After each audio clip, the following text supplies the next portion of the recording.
The gray sedan appeared in Leora's peripheral vision exactly where it always did, 3 blocks from Ridgemont Elementary, slowing to match her walking pace.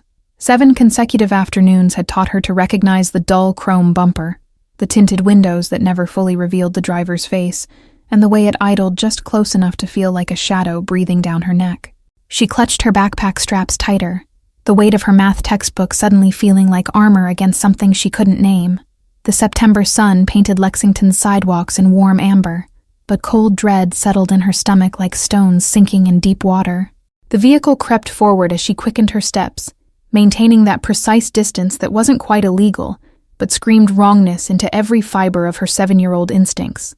Other children laughed and chased each other down the street, oblivious to the predator moving through their afternoon like a shark through shallow waters. Leora had learned his pattern with the careful observation of prey studying a hunter. He never followed on Wednesdays when her mother picked her up, never appeared on rainy days when visibility was poor, and always disappeared before she reached the corner of Ashland Avenue where the neighborhood watch signs began. The driver smiled today. She caught the flash of teeth through the partially lowered window. Her name floated across the distance between them, spoken in a voice that tried too hard to sound friendly, and her blood turned to ice despite the warmth radiating from the pavement beneath her worn sneakers. She broke into a run, her backpack bouncing against her spine with each desperate stride. The car accelerated slightly, not enough to draw attention from the scattered adults watering lawns or retrieving mail, but enough to keep her within its sight like a cat toying with a cornered mouse. When she finally burst through her apartment building's door, chest heaving and tears threatening to spill, she knew with absolute certainty that tomorrow would bring the 8th afternoon. The pattern would continue, relentless and patient, because patterns like this didn't break themselves. They only intensified until something shattered. That evening, Leora sat across from her mother at their small kitchen table, trying to find words that would make Avelra understand. The fluorescent light hummed overhead, casting harsh shadows that made her mother's exhausted face look older than it should, the double shift at Mercy General Hospital having drained every reserve of energy. Avelra listened with the distracted attention of someone already mentally preparing for the next 12-hour workday. Her scrubs still smelled faintly of antiseptic and coffee, and her hands moved on autopilot as she divided leftover casserole onto 2 mismatched plates that had survived 3 apartment moves. The words tumbled out in a rush. The gray car, the man who knew her name, the 7 days of being followed like a shadow she couldn't shake. Leora watched hope drain from her own chest as her mother's expression shifted from concern to something worse, polite skepticism mixed with parental reassurance that felt hollow, even as it was spoken. Avelra suggested coincidence, explained that Lexington wasn't a large city, and people often drove the same routes at the same times. She promised to call the school in the morning, to mention it to the crossing guard, to keep an eye out when her schedule allowed her to be home before dark descended. But Leora heard what wasn't being said, the unspoken truth that a tired single mother working 60-hour weeks couldn't protect against shadows that moved just outside the boundaries of proof. Fear was harder to treat than fever, and worry didn't respond to the same protocols as the patients who filled her mother's shifts with measurable emergencies. That night, Leora lay awake listening to Lexington's nighttime symphony, filtering through their apartment's thin walls. Sirens wailed in the distance. A dog barked 3 blocks over, and somewhere a car engine idled too long before finally pulling away, leaving silence that felt more threatening than the noise had been. She thought about the school counselor who had smiled with practiced patience when she'd reported the gray car, explaining that adults sometimes drove slowly in school zones, and that noticing the same vehicle didn't mean anything sinister. The police officer who'd visited the school for safety week had been even less helpful, suggesting she was confusing different cars that happened to be the same color. Nobody believed that a 7-year-old could accurately identify a threat, could read danger in the deliberate way someone learned your routine and inserted themselves into it. They all saw an imaginative child with an overactive sense of caution, not a girl whose survival instincts were screaming warnings that adult logic had learned to ignore. The ceiling fan rotated slowly above her bed, its shadow crossing her face in predictable intervals that should have been soothing, but instead reminded her of how patterns could become prisons. Tomorrow would bring the 8th afternoon, and the afternoon after that would bring the 9th, each one tightening the invisible net being woven around her daily journey home. She made a decision in that darkness, the kind of desperate choice that only makes sense when all reasonable options have failed. Lexington had rules, official ones written in law books and taught in schools, but it also had different rules, the kind that operated in spaces where official authority hadn't bothered to look, or had looked, and chosen to do nothing. The Corell transport building rose from downtown Lexington like a monument to legitimate power, barely concealing something far more complex. Its facade of smoked glass and brushed steel reflected the afternoon sky in fragments, creating the illusion that the structure existed partially in another dimension, where different rules applied than those governing the coffee shops and law offices surrounding it. Leora had heard the name whispered in her apartment building's laundry room, caught between the spin cycle and the smell of fabric softener. Mrs. Brennan from 4C had mentioned it while folding towels, her voice dropping to that particular register adults used when discussing things children weren't supposed to understand, but somehow always did. The building's entrance intimidated even from across the street, with its revolving doors that moved with the smooth precision of expensive machinery and doormen who somehow managed to look both welcoming and absolutely capable of violence. Business people flowed in and out like blood through arteries, each one dressed in the uniform of legitimate enterprise. She waited until the 8th afternoon arrived exactly as predicted, the gray car appearing like clockwork 3 blocks from school. But instead of turning toward home, Leora walked in the opposite direction, toward the part of Lexington where buildings grew taller and the sidewalks filled with purposeful strangers who wouldn't notice one small girl moving against the current. The journey took 40 minutes at her walking pace, each block carrying her further from familiar territory into the polished heart of the city. Her backpack grew heavier with each step, and twice she almost turned back, almost convinced herself to try the official channels one more time, despite knowing they'd already failed her. The gray car didn't follow her downtown. She'd gambled correctly that whoever drove it wouldn't pursue her into areas with security cameras on every corner and witnesses who might actually pay attention. But that small victory felt hollow, because tomorrow he'd be waiting again, and the next day, and the day after that, until something changed. Or something broke. She reached the Corell building at 4:15, when the sun had begun its descent and cast long shadows across the plaza fronting the entrance. Business hours were winding down, the flow of people thinning but not yet stopped, creating a strange liminal period where the building existed between its day face and whatever it became after dark. Leora climbed the 3 granite steps leading to the entrance and sat down, her small form dwarfed by the scale of the architecture. She placed her backpack beside her like a companion, unzipped it, and pulled out her math homework as though she'd simply chosen this particular spot to complete assignments that were already overdue. Security guards in dark suits noticed her immediately. She caught their glances through the glass, saw them conferring with each other using the subtle hand signals of people trained to communicate without drawing attention. One spoke into his wrist, the gesture so smooth it looked casual. And Leora knew her presence had been reported to someone deeper inside the building's hierarchy. She kept her head down, pencil moving across the worksheet with mathematical precision that had nothing to do with the actual problems. Time moved differently when you were waiting for something you couldn't name, each minute stretching like taffy while simultaneously disappearing into a blur of held breath and mounting courage. An hour passed, then 2. The sun painted the glass building in shades of gold and crimson, before surrendering to twilight's purple-blue embrace. Businesses closed around her, their employees streaming past without sparing a glance for the child, who had somehow become part of the building's furniture through sheer persistent stillness. Her legs cramped from sitting, her stomach reminded her that lunch had been 6 hours ago, and doubt crept in with the evening chill that made her wish she'd worn something warmer than her thin school cardigan. Maybe this was stupid. Maybe the stories she'd overheard were just stories. Maybe she'd misunderstood everything and was now just a lost kid who'd wandered too far from home. Then the last car arrived, a black sedan with tinted windows that made the gray car look like a toy by comparison. It glided to the curb with the whisper-quiet confidence of engineering that cost more than her mother made in a year, and the building's energy shifted like air pressure dropping before a storm. The doorman who'd been casually monitoring her for the past 2 hours suddenly stood straighter, his hand moving to open the rear door before anyone inside could reach for the handle. Other security personnel materialized from positions she hadn't realized they'd been occupying, creating a loose perimeter that looked random but absolutely wasn't.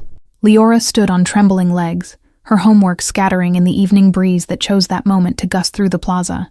She took 3 steps forward, her voice smaller than she'd intended, but somehow carrying across the space between desperate hope and her last option. The man who emerged from the black sedan wore darkness like some people wore cologne, not as an accessory, but as an essential component of his presence. His suit was charcoal gray, perfectly tailored to shoulders that suggested physical power held in careful reserve, and his face carried the kind of stillness that came from never needing to prove anything to anyone. Ryan Corville's eyes found her immediately, and Leora felt the weight of assessment that went beyond simply noticing. He looked at her the way her mother examined patients, with complete attention that catalogued every detail while revealing nothing of his conclusions, seeing past the surface to the story written in posture and desperation. The security team tensed as Leora approached, their bodies shifting into positions that could become barriers or interventions with minimal effort. But Ryan raised one hand in a gesture so subtle it barely qualified as movement, and they froze like statues, suddenly remembering they were carved from stone, not flesh with opinions. She stopped exactly 6 feet away, some instinct warning her that getting closer without permission would end this before it began. The distance felt vast and intimate simultaneously, a chasm crossed only by the words she had to somehow force past the fear lodged in her throat like a physical object. Up close, he was younger than the stories suggested, though age seemed irrelevant to whatever authority radiated from him, like heat from pavement after sunset. His hair was dark, touched with amber in the artificial light spilling from the building's lobby, and his expression revealed absolutely nothing. Not kindness, not cruelty, just patient attention.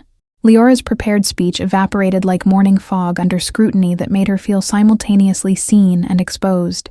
She'd practiced the words during her walk downtown, rehearsed them while pretending to do homework, but now they seemed childish and insufficient for the reality standing before her in an expensive suit and shoes that probably cost more than 3 months of rent. Instead, the truth came out raw and unpolished, her voice cracking on the second word. She told him about the gray car, about the 7 afternoons that had become 8, about the man who smiled and knew her name, and made her afraid to walk home from school in a city that was supposed to be safe. She explained how the adults with official authority had nodded and dismissed her, how concern evaporated into platitudes about overactive imaginations and coincidental routes. Her words tumbled faster, as desperation overrode caution, spilling details about which streets the car appeared on and which it avoided, demonstrating that she'd documented her stalker with the thoroughness of someone who knew evidence was supposed to matter even when it didn't. Ryan listened without interrupting, his stillness absolute in a way that made every small gesture from others seem like frantic motion by comparison. He didn't check his watch, didn't glance at his security team, didn't display any of the impatient tells that usually meant adults had stopped actually hearing what children said. When she finally ran out of words, the silence stretched between them like a bridge that might hold weight, or might collapse.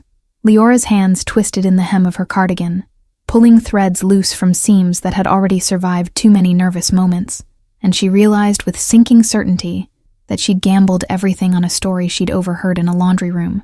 Then he spoke, his voice lower than she'd expected, and carrying an accent she couldn't quite place, something that suggested other places and languages underneath the perfect English. He asked one question, simple and direct, requiring only 3 words to cut through to the core of her desperation. The car's there now. His eyes moved past her, scanning the street beyond the plaza with the systematic attention of someone trained to identify threats in civilian camouflage. The question wasn't rhetorical. It was tactical, gathering real-time intelligence to assess a situation he'd apparently decided deserved assessment. Leora shook her head, explaining her detour, how the gray car only followed her established routine between school and home. Tomorrow it would be back, she said, with the grim certainty of someone who understood patterns even when adults pretended those patterns were imagination, given too much weight. Ryan's expression shifted microscopically, something moving behind his eyes that might have been recognition or respect or calculation. He looked at her differently then, as though she'd passed some test she hadn't known she was taking, demonstrating competence in observation and strategy that most adults never bothered to develop. He asked her address without preamble, and when she recited it, apartment 7B on Fairmont Street, one of his security team pulled out a phone and began typing with efficient speed. No one questioned why they were taking orders from a 7-year-old's account of danger, which told Leora more about Ryan's authority than any reputation whispered in laundry rooms ever could. "Tomorrow afternoon," he said finally, each word deliberate as a chess move. "You walk your normal route home from school. Don't change anything. Don't look around for help. Don't do anything different than you've done the previous 8 days." The instruction should have been terrifying, but something in his tone transformed it into strategy rather than abandonment. Leora nodded slowly, understanding blooming like cold flowers in her chest. She was being asked to be bait, but bait in a trap designed by someone who apparently took the concept of traps very seriously.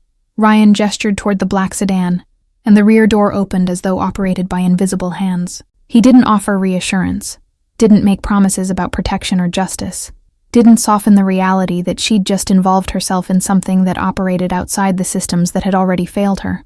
Instead, he simply said, "We'll get you home now so your mother doesn't worry." The statement was practical rather than kind, acknowledging Avelra's existence and concern, without pretending this was about anything other than the calculated response to a legitimate threat that official channels had chosen to ignore. Leora climbed into the sedan's leather interior, her backpack clutched against her chest like a shield against luxury she'd never experienced. The door closed with the solid thunk of German engineering, and through the tinted window she watched Ryan speak briefly to his security team before sliding into the front passenger seat. The drive to Fairmont Street took 12 minutes through evening traffic, the sedan moving with the confidence of a vehicle that never doubted its right to occupy any lane it chose. Leora sat in silence, watching familiar streets transform into something different when viewed from behind bulletproof glass and institutional power. The 9th afternoon arrived with cruel punctuality, the school bell releasing students into sunshine that felt like mockery against Leora's mounting dread. She walked through the front gates with manufactured normalcy, her backpack positioned exactly as it had been every other day, her stride neither hurried nor hesitant despite every nerve screaming to run. 3 blocks passed in excruciating slow motion, each step carrying her closer to the intersection where the gray sedan always materialized. She forced herself not to scan parked cars or look over her shoulder, following Ryan's instructions with the discipline of a soldier entering combat. The gray car appeared right on schedule, emerging from a side street with the precision of choreographed menace. It fell into its familiar pattern, maintaining that careful distance that had defined 9 afternoons of psychological warfare, disguised as coincidence, the driver's silhouette visible through the windshield like a shadow, learning to take solid form. Leora's breathing turned shallow, but she kept walking, kept pretending she didn't notice the predator pacing her retreat toward home. The September heat felt oppressive suddenly, sweat forming at her temples that had nothing to do with temperature, and everything to do with being prey consciously refusing to bolt.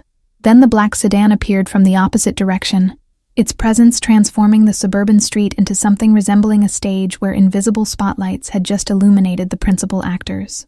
It didn't speed or swerve, simply existed with such undeniable authority that 2 other vehicles pulled to the curb as though making space for something they instinctively recognized as dominant. Ryan emerged before the car fully stopped, his movements economical and purposeful.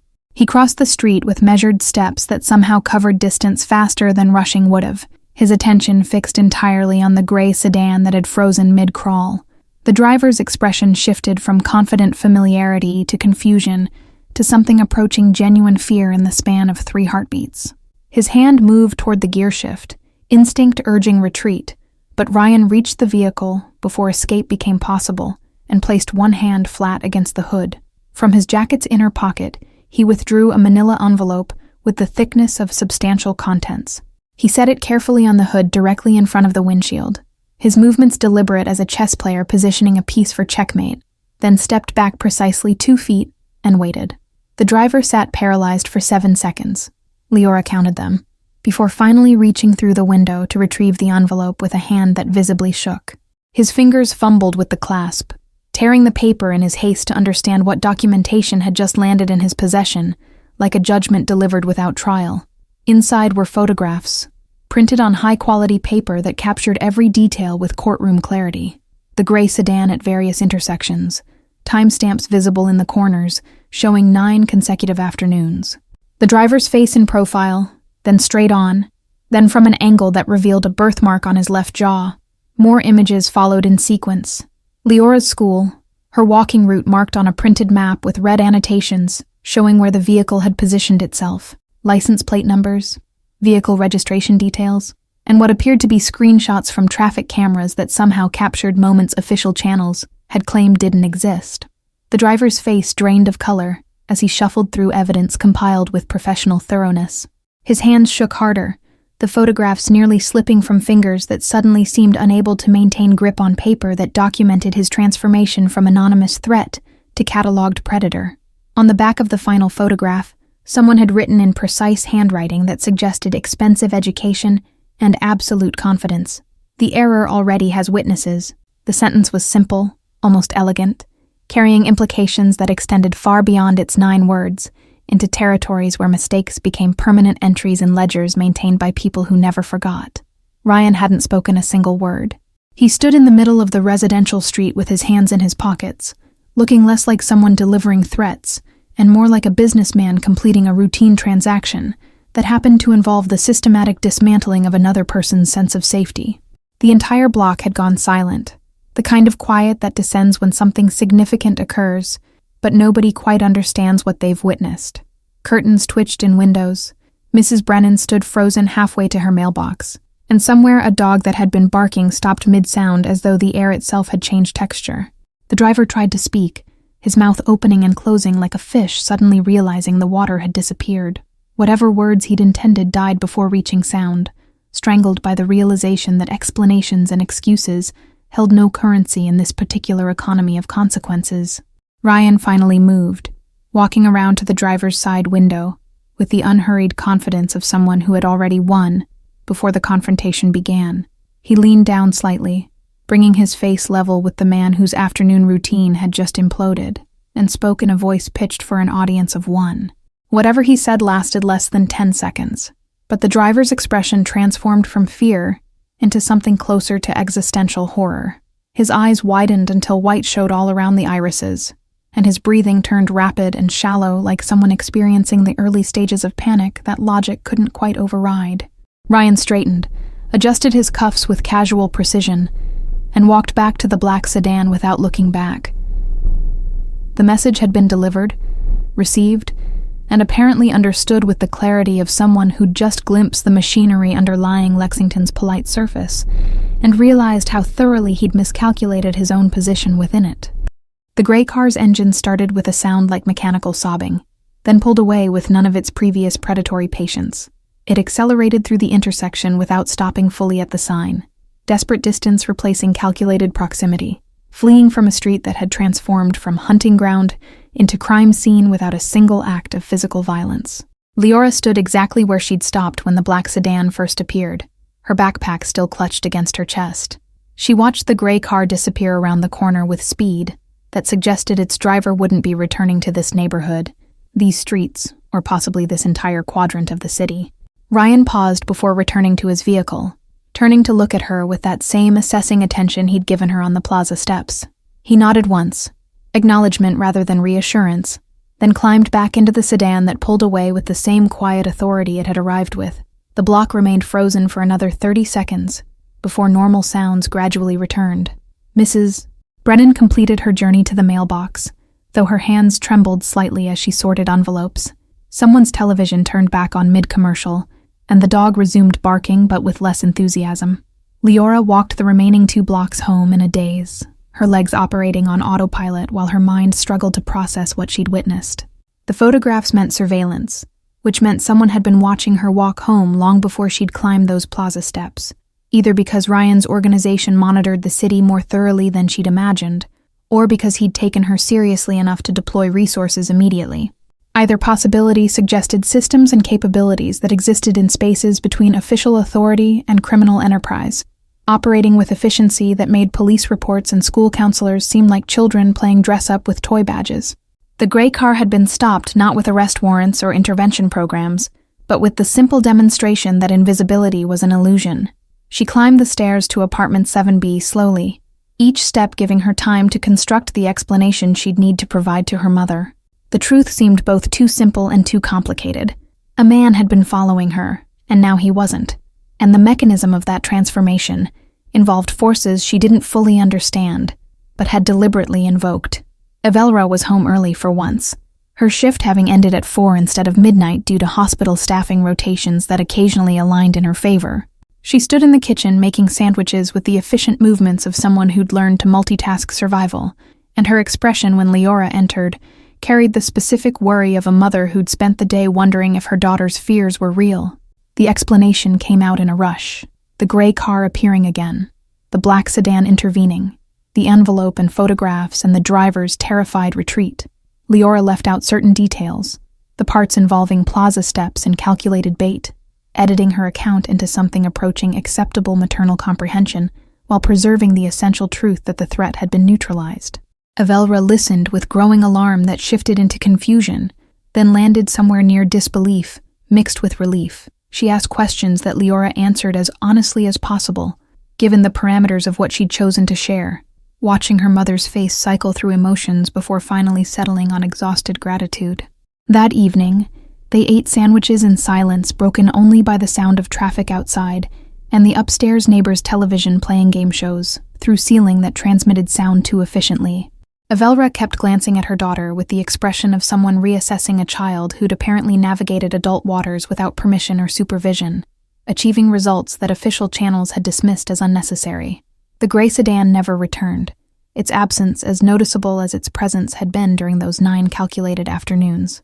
Leora walked home from school the next day with cautious optimism, her route taking her past the intersection where confrontation had replaced stalking, where power had been demonstrated without a single raised voice.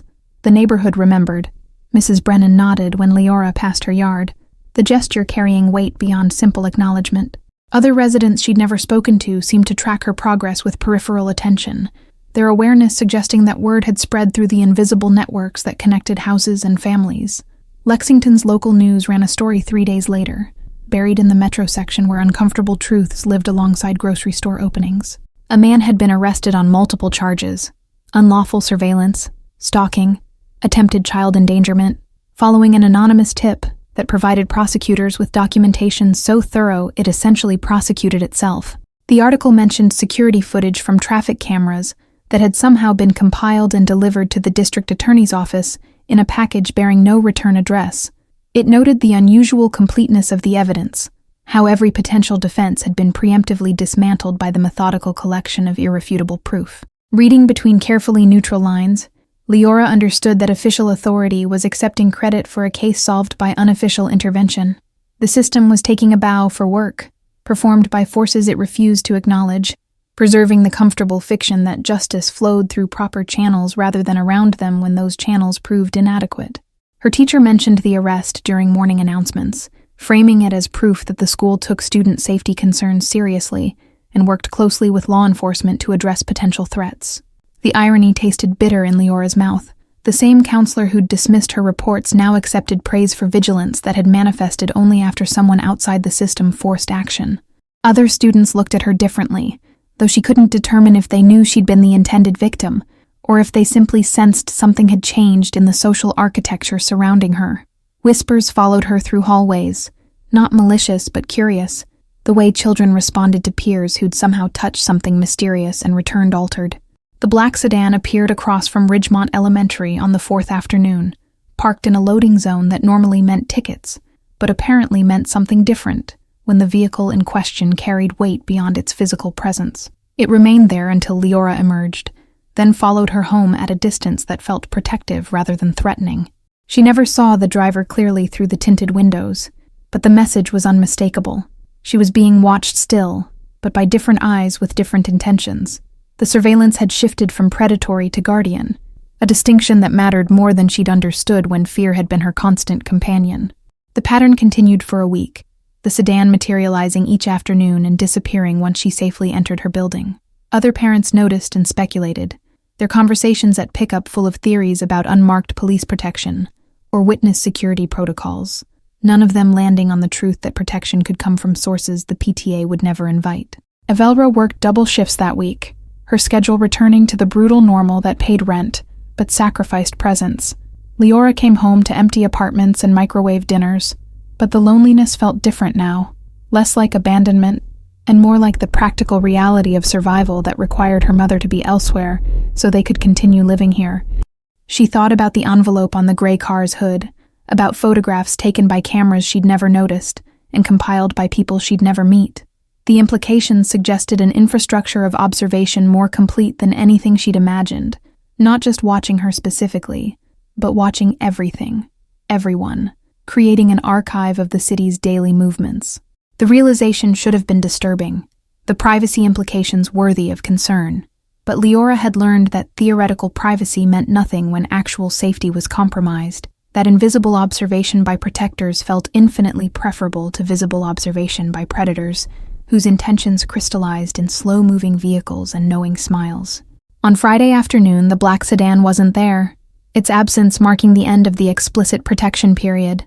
Leora walked home alone for the first time in 2 weeks, her steps cautious but not fearful, aware that absence didn't necessarily mean unwatched, just that the watching had returned to whatever baseline surveillance apparently maintained order.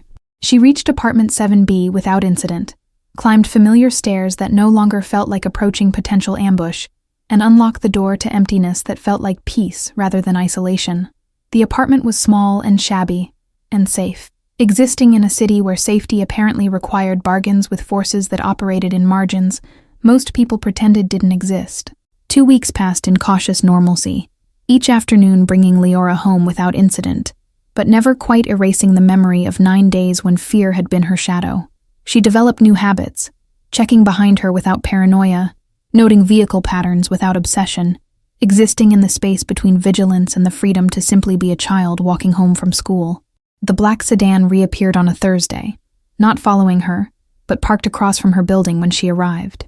It sat there with engine idling, exhaust visible in the October air that had turned crisp enough to remind Lexington that seasons changed even when lives felt suspended in permanent aftermath. Leora paused on the sidewalk, her hand on the building's door handle, studying the vehicle with curiosity rather than alarm. The tinted windows revealed nothing, but something about its positioning suggested purposeful presence rather than coincidental parking. Angled to observe her building's entrance, positioned with clear sightlines to the street, she climbed to apartment 7B, wondering if protection was something that ever truly ended, or if it simply became invisible, woven into the background of daily existence. The thought should have been unsettling, but instead felt oddly comforting, suggesting she'd gained value in equations she didn't fully understand. Evelra noticed the car that evening when she returned from her shift, her scrubs rumpled, and her face carrying the exhaustion of 12 hours spent navigating medical emergencies. She stood at their apartment window for long minutes, coffee growing cold in her hands, watching the sedan that watched their building with the patient attention of something programmed for extended surveillance. "He's still protecting you," she said finally, her voice carrying notes Leora couldn't quite identify. Gratitude mixed with concern, relief tangled with the recognition that debts existed even when they'd never been explicitly named. The words hung in the air between them like questions neither knew how to properly ask. The sedan remained until 8 o'clock, then departed with the same quiet authority it always carried. But its absence felt temporary rather than final, a shift change rather than abandonment, suggesting that protection operated in rotations invisible to those being protected. Evelra made a decision that night, one that showed in the set of her jaw and the way she carefully ironed her civilian clothes instead of reaching for scrubs. She arranged coverage for her Saturday shift, a rarity that cost favors she'd been saving, and told Leora she had an errand to run downtown. The glass building looked different on weekends, its usual flow of business traffic reduced to security personnel and the occasional executive working hours that defied normal boundaries between professional and personal time. Evelra stood in the plaza where her daughter had sat weeks earlier, gathering different courage for a different kind of confrontation. She entered through revolving doors that whispered expensive engineering, her shoes clicking against marble floors that reflected ceiling lights like captured stars. The lobby receptionist looked up with professional courtesy that shifted microscopically when Evelra gave her name and stated her purpose with the directness of someone who'd spent years delivering difficult news to families in hospital waiting rooms. 20 minutes passed before she was escorted to an elevator that required a key card to access certain floors. The ride took her higher than she'd expected, past floors marked with company names she vaguely recognized, until the doors opened onto a level that felt less like office space and more like the kind of refined intimidation that money bought when it wanted to impress without seeming to try. Ryan's office occupied a corner with windows that transformed Lexington into a map of territories and possibilities. He stood when she entered, gesturing to a chair upholstered in leather that probably cost more than her monthly rent. But Evelra remained standing because sitting felt like conceding something she wasn't ready to concede. "I don't understand why you did this," she said without preamble, her nurse's efficiency cutting through social pleasantries to reach the heart of her confusion. The words carried weight beyond their simplicity. Gratitude, yes, but also the wariness of someone who understood that gifts from certain people came with invisible strings attached. Ryan studied her with the same complete attention he'd given Leora on the plaza steps. That quality of focus that made the person receiving it feel simultaneously exposed and genuinely seen. He moved to stand near the window, his silhouette framed against the afternoon sun that painted Lexington in shades of amber and approaching twilight. "Because no one else did," he replied finally, his voice carrying the same low certainty it had held when speaking to a 7-year-old desperate enough to seek help from someone the city whispered about in tones mixing fear and reluctant respect. The answer was simple enough to be either complete honesty or elegant evasion. Evelra absorbed this, her hands gripping the back of the chair she'd refused to sit in. She'd prepared speeches during the sleepless night before this meeting, constructed arguments and expressions of gratitude that now seemed inadequate for the reality of standing in this office with this man who'd deployed resources to protect a child he had no obligation to care about. "She could have died," Evelra said, her voice cracking slightly on the last word, as accumulated fear finally found release. The tears she'd held back during 2 weeks of aftermath threatened to spill, her professional composure fracturing under the weight of maternal terror retroactively acknowledged now that her daughter was safe. Ryan turned from the window, and something in his expression shifted, not softening exactly, but revealing depths beneath the careful control he maintained like armor. "The system failed her," he said quietly, each word chosen with precision. "Schools, police, the mechanisms supposedly designed to protect children.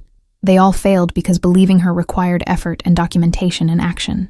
He paused, his gaze moving past Evelra to something she couldn't see, perhaps memories or principles that had shaped him into someone who intervened when others looked away. "I built my reputation on understanding that official channels work beautifully for people with resources and connections, but fail catastrophically for everyone else. Your daughter understood this instinctively when she walked to my building." The observation hung between them, uncomfortably accurate in its assessment of how power actually functioned versus how it pretended to function. Evelra thought about the police officer who'd dismissed Leora's reports, the counselor who'd suggested overactive imagination, all the small abandonments that had forced a 7-year-old to seek protection from someone the city's respectable citizens pretended didn't exist. "What do I owe you?" Evelra asked finally, voicing the question that had kept her awake more than gratitude or relief. She'd learned through years of survival that nothing came free, that help always carried price tags visible or hidden, and that debts to certain people became permanent entries in ledgers that compounded interest in ways that destroyed futures. Ryan's expression didn't change, but something flickered in his eyes. Disappointment, perhaps, or recognition that this assumption was inevitable given who he was and what he represented. "You owe me nothing," he said with finality that brooked no argument. "Your daughter asked for help. I provided it. The transaction is complete. No debt exists." Evelra searched his face for deception, for the hidden clause that would activate later when she'd lowered her guard, but she found only sincerity that felt more dangerous than manipulation, because it suggested principles that operated outside the transactional logic she'd learned to navigate, creating obligations based on moral arithmetic she didn't know how to calculate. "Why?" she asked again, the question smaller this time, less about strategy and more about genuine incomprehension. She'd spent her adult life in a world where altruism was rare and usually performed for audiences, where help came with expectations, and kindness was currency spent for future returns. Ryan returned to the window, his hands in his pockets, presenting his back in a gesture that somehow felt more honest than facing her directly. "I have resources that most people don't, and power that I didn't earn through legitimate channels. Using those things to protect a child costs me nothing, and gains me nothing except the knowledge that one person is safe who wasn't safe before." The answer was both simple and impossibly complex, suggesting a moral framework that existed independent of profit or strategy. Evelra felt something shift in her chest, recognition blooming alongside gratitude. This man was dangerous, certainly, but perhaps not in the ways she'd assumed. His threat directed outward toward those who preyed on the vulnerable, rather than inward toward those who sought his protection. Friday arrived with the kind of crisp autumn clarity that made Lexington's downtown sparkle like something from a postcard instead of the complicated city it actually was. Evelra's shift ended at 3, a rarity that aligned with Leora's school dismissal, allowing them to walk home together for the first time in weeks through streets that had transformed from threatening to merely urban. They passed the Corell building on their route, its glass facade reflecting clouds moving across October sky. Across the street sat a small cafe with outdoor seating that Evelra had never particularly noticed before. the kind of place that served overpriced coffee to business professionals who measured time in billable hours. A cup sat on the corner table, steam rising in lazy spirals, despite the fact that no patron occupied the chair. Evelra recognized the cafe's logo on the paper sleeve, and something about the deliberate placement, visible from the building across the street, positioned like a signal rather than abandoned property, made her pause mid-stride. The barista noticed her attention and emerged from behind the counter, smiling with the particular warmth of someone delivering a message she'd been instructed to convey. "That's been paid for," she said, gesturing to the cup. "Every Friday at this time, there's an order placed for someone who might need coffee. No name given, just instructions that it should be here and available." Evelra understood immediately. The gesture's symbolism as clear as the photographs that had documented her daughter's stalker. This was acknowledgement without expectation, gratitude expressed through the kind of quiet observation that noticed when her shifts ended and created space for recognition that required no response. She accepted the cup with hands that trembled slightly, the warmth seeping through the cardboard sleeve into her palms. The coffee was exactly how she took it, cream no sugar, prepared by someone who'd either asked or observed or simply deployed the same thorough attention to detail that had compiled those devastating photographs. Leora watched her mother with understanding beyond her years, recognizing the significance of small gestures from people who dealt in large ones. The cup represented something beyond caffeine or courtesy. It was protection extended into the mundane, care expressed through the language of observation and anticipation that characterized how certain kinds of power operated when it chose to be benevolent. They sat at the table together, Evelra sipping coffee while Leora worked on homework that no longer carried the weight of fear about the journey that would follow its completion. Across the street, the building's windows reflected afternoon sun in patterns that obscured whether anyone watched, or if watching was even necessary when care had been systematically embedded into routine. The following Friday, the cup appeared again. Same table, same time, same perfect preparation. Evelra claimed it with less hesitation, settling into a ritual that asked nothing except that she show up and accept what was being offered, without strings or expectations, beyond the simple acknowledgement that some people noticed when others needed small kindnesses. Weeks became months, autumn surrendering to winter's first cold warnings. The Friday coffee remained constant through seasonal changes, a persistent gesture that never escalated or diminished, maintaining its quiet presence like the protection that had shifted from visible to invisible, but never actually disappeared. Evelra never thanked him directly, never climbed back to that corner office to express gratitude that would make the gesture transactional. But the cup was always empty when she left, and sometimes when she passed the building on other days, she'd catch a reflection in the glass, a silhouette that might have been a man watching, might have been simple architecture playing tricks with light, might have been the ghost of protection that had become so thoroughly woven into the fabric of their lives that distinguishing it from normal exes tense had become impossible. Leora grew older, and the story became part of her origin narrative, the time when she'd learned that safety sometimes required seeking help from unexpected sources. She'd tell it years later with the distance of someone who'd survived to gain perspective, explaining how desperation had led her to glass steps, and how that decision had altered not just her life, but her understanding of how power worked when wielded by people who chose protection over exploitation. The cafe thrived, its corner table becoming something of an institution, though the staff never revealed who paid for the standing Friday order. Lexington continued its daily operations, justice flowing through official and unofficial channels in the messy compromise that defined any city, honest enough to admit that order required more than laws, and enforcement required more than uniforms. And every Friday at 3 o'clock, a cup of coffee sat waiting, prepared perfectly, asking nothing, offering everything that mattered, the knowledge that someone was watching, someone cared, and some debts were never meant to be repaid because they existed in a different economy than the one most people understood. The coffee said everything that words would have ruined, maintaining the silence that characterized true protection. Thank you all for following this story. If you enjoyed it, write in the comments where you're watching from, and don't forget to like, subscribe, and share the video. Your support means everything and helps me continue bringing these stories to you. Until next time, remember that sometimes help comes from the most unexpected places.